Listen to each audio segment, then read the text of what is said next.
It all started when the farmhouse door opened and the only sound heard was the desperate crying of a baby left alone. This unsettling discovery would be the beginning of a case so disturbing and mysterious that it would haunt an entire country for decades. As always, viewer discretion is advised.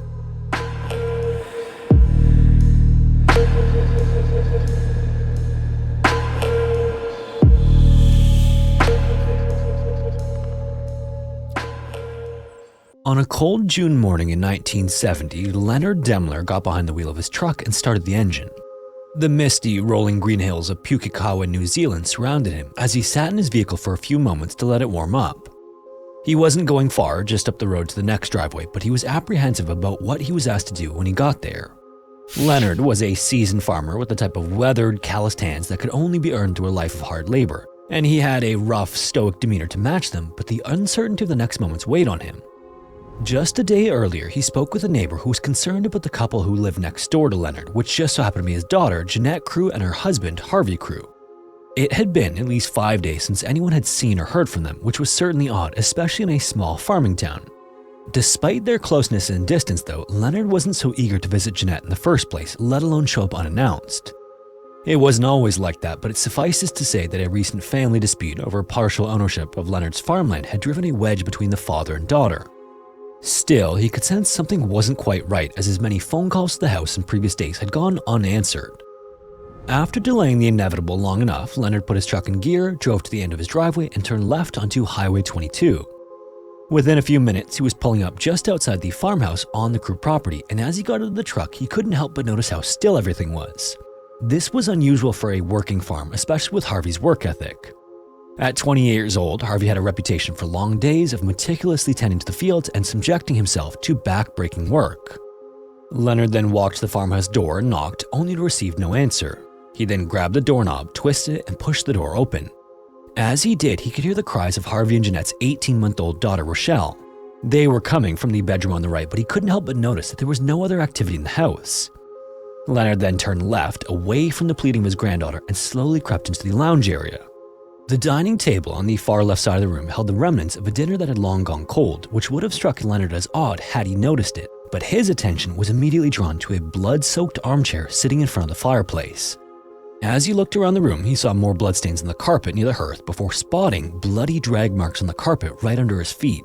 Then, without so much as checking on the crying toddler, Leonard spun around and flew out the front door before hopping in his truck and racing down the street to a neighbor's property to phone the police. Unfortunately, for one reason or another, by the time investigators arrived, the scene was chaotic. Neighbors, family members, and first responders had trampled through the house, leaving a muddle trail that complicated evidence collection.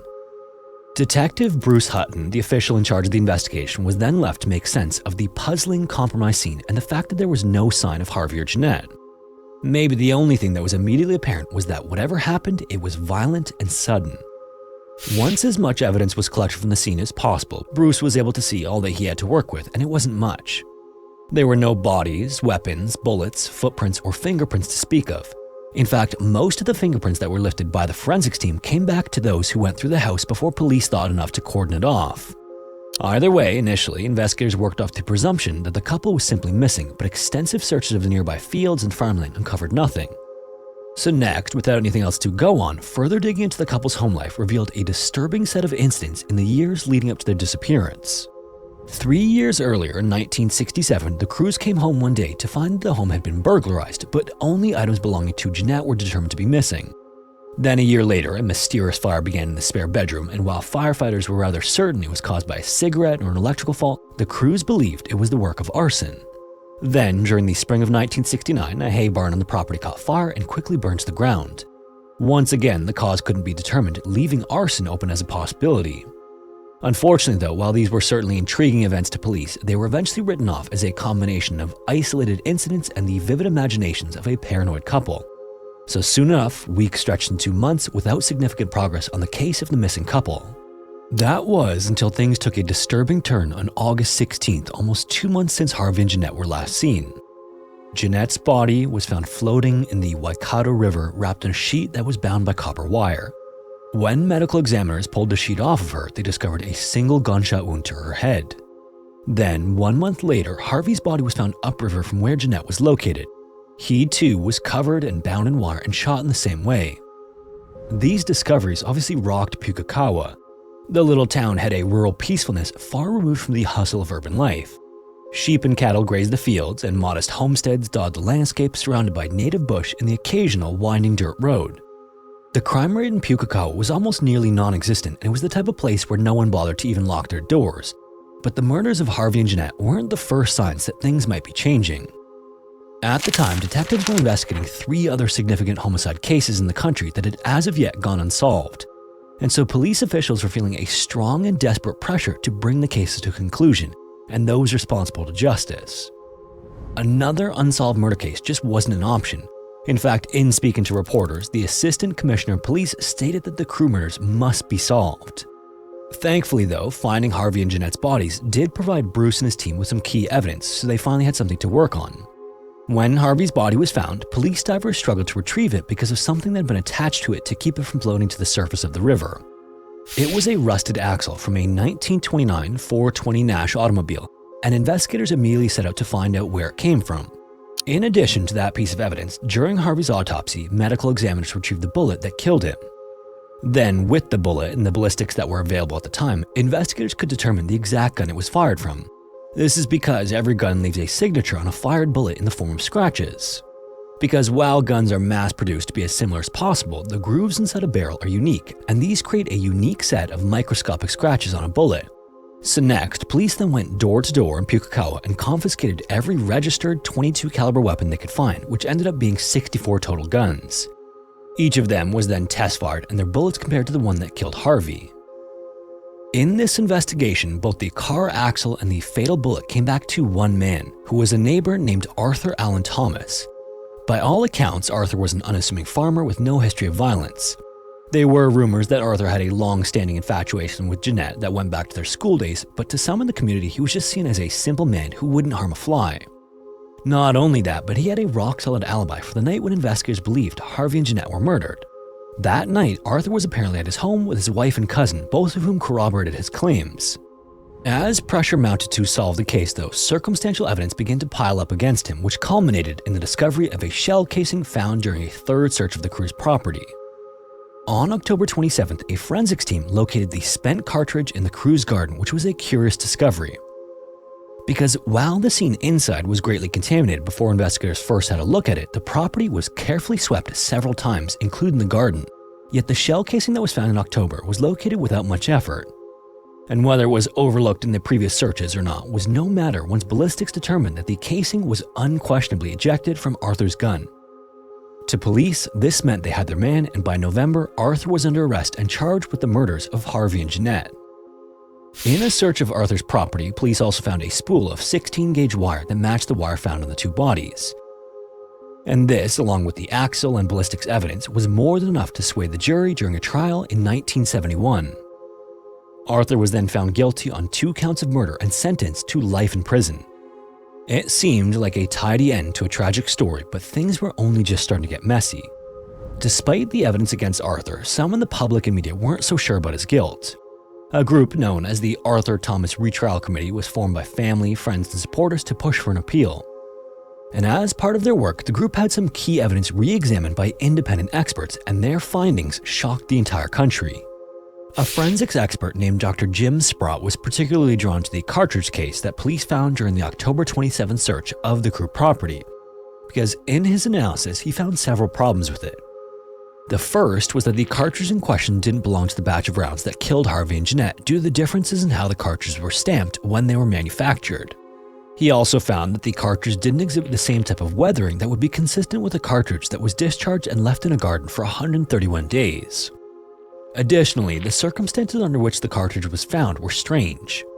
After police rounded up the era's .22 caliber firearms for testing, they returned Arthur's rifle to him but then took possession of it again just a week before the cartridge was discovered.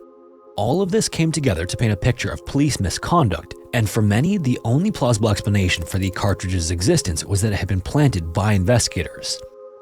This revelation produced an outraged public and added momentum to the campaign to overturn Arthur's conviction.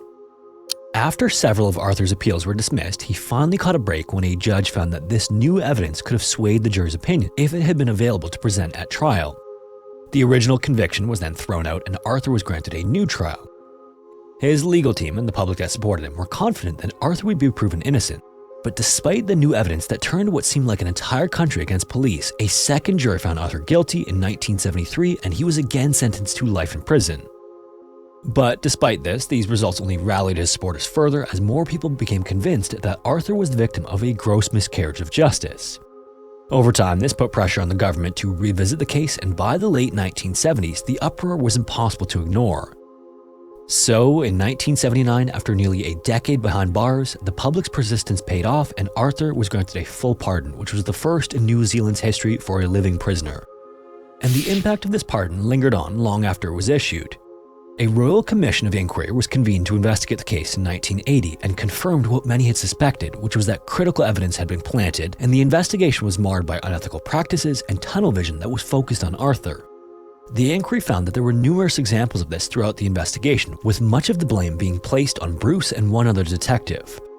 Neither of them, however, was arrested or faced any kind of internal consequences for potentially planting the questionable shell casing.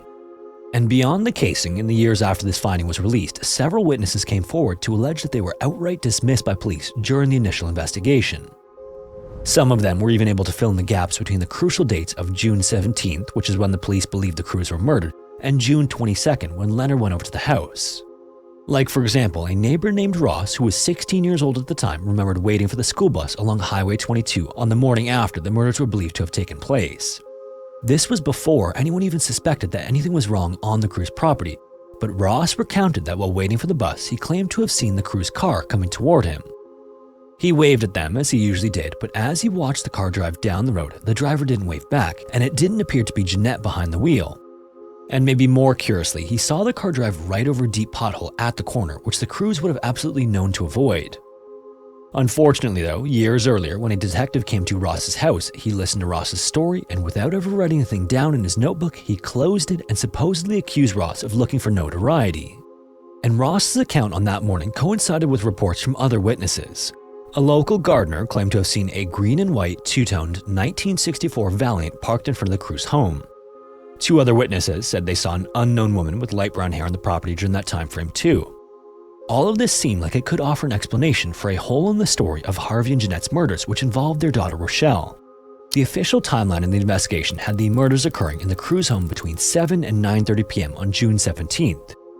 If this was the case, it meant that the toddler had been put to bed that night and remained there until Leonard discovered the scene on June 22nd. According to medical experts, it was impossible for Rochelle to survive for 5 days without fluids, and in the initial investigation, experts concluded that she had been fed within at least 48 hours of Leonard's discovery. However, all of this was either overlooked or pushed aside by investigators. Police were also quick to rule out other potential suspects. In the early days of the investigation, detectives looked at Leonard, but once the bodies were discovered and the car axle and rifle led back to Arthur, he was dropped as a person of interest. The public familiar with the case questioned if investigators took a hard enough look at him before ruling him out, because as mentioned earlier, there was tension between Leonard and Jeanette. In 1962, Leonard was fined for tax evasion, and in order to meet the liability, he was forced to sell half of his farm to his wife. After she was diagnosed with a terminal brain tumor, she started to get her affairs in order, and when she filled out her will, she completely cut out Jeanette's sister for unknown reasons. Upset with this, and seemingly in retaliation, Leonard revised his own will to remove Jeanette as a beneficiary, almost as if the family was taking sides. Then, in response, his wife rewrote her will to leave half of the farm she owned to Jeanette, so when she passed away in February of 1970, Jeanette suddenly owned half of her father's farm. This all led to suspicions about Leonard once word of the murders got out. And in addition to the family feud, police found it extremely odd that when Leonard went to the crew house on June 22nd and discovered the crime scene, he left without Rochelle. According to his statement to police, the sight of the blood in the lounge spooked him so much that he ran into the house without a second thought. Leonard also made some offhanded comments that should have been enough to raise eyebrows. When police were searching the nearby fields for any sign of the crews after they were determined to be missing, Leonard assisted on horseback and supposedly kept saying that the couple was probably somewhere in the water. And to top it all off, Leonard had no verifiable alibi. On the night Harvey and Jeanette were believed to have been murdered, Leonard claimed that he was home the entire time, but since he was a widower who lived alone, no one could corroborate his story. Putting aside Leonard's possible involvement for a moment, one of the more compelling theories that cycled through the local rumor mill involved a dispute between two other families in the area. When police rounded up all the registered .22 caliber guns and tested them against the bullet that killed Harvey, there were actually 2 guns that couldn't be ruled out as the murder weapon, one belonging to Arthur and the other belonging to Ross's family. And Ross himself, who was the one who reported seeing the cruise car the morning after the murders were thought to have taken place, was the youngest of 6 children, and most of his siblings were old enough to have their own homes when the murders occurred. His brother John, however, was deaf, so he still lived with the family. For several summers to that point, Ross and John worked for Harvey and helped him cut and rake hay. According to Arthur's family, one day, John cut the wrong paddock of hay, which caused Harvey to lose his cool and a fight broke out between them. Arthur's family supposedly believed that John killed Harvey and Jeanette in retaliation. Ross was there to witness the incident, however, and he claims the fight wasn't between John and Harvey. Instead, Harvey was apparently upset with another neighbor who helped him to tend to the farms in the summers, a boy named Richard Thomas, who was actually Arthur's brother. As you may have noticed, the stereotype that in small towns everyone knows everyone certainly seems to have been true of Punkinob. Now, before we get into Richard as a suspect, it's probably important to review the evidence that led to Arthur's arrest and conviction. The first was that one of the 2 guns that couldn't be ruled out as the murder weapon belonged to Arthur. The second was that the axle that was fixed to Harvey's body in the river also belonged to Arthur. And finally, the 16-gauge wire that was wrapped around both bodies matched a spool of wire that also belonged to Arthur. It stands to reason that since Arthur and Richard were still living at home, Richard would have just as much access to these items as Arthur would. In addition to that, what also makes Richard an interesting possibility, however, is the green and white 1964 Valiant the local gardener claims to have seen at the cruise home on June 20th. The witness said he was driving past the house that day when he turned his head and took note of the vehicle, and there was a very good reason for him to remember this. A 2-tone 1964 Valiant was his dream car.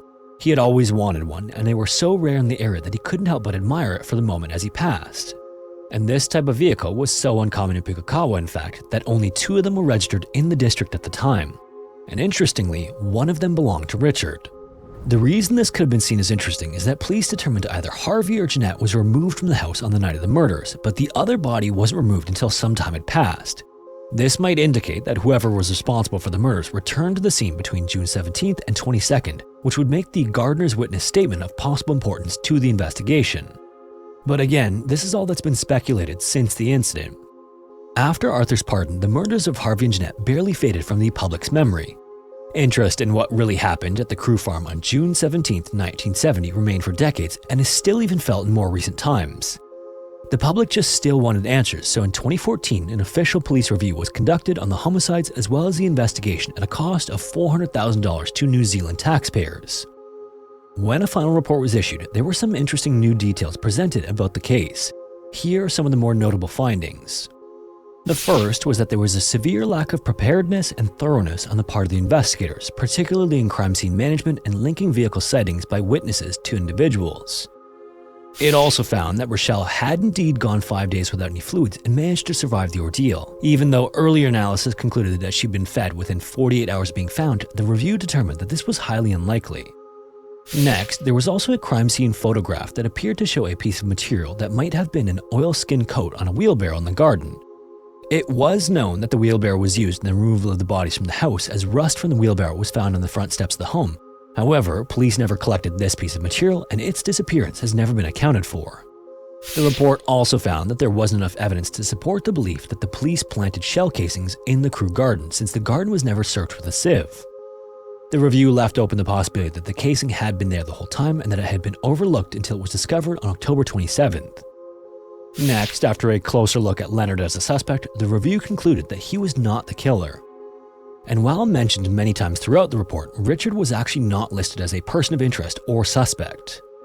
And finally, of particular interest, however, might be the findings related to Arthur.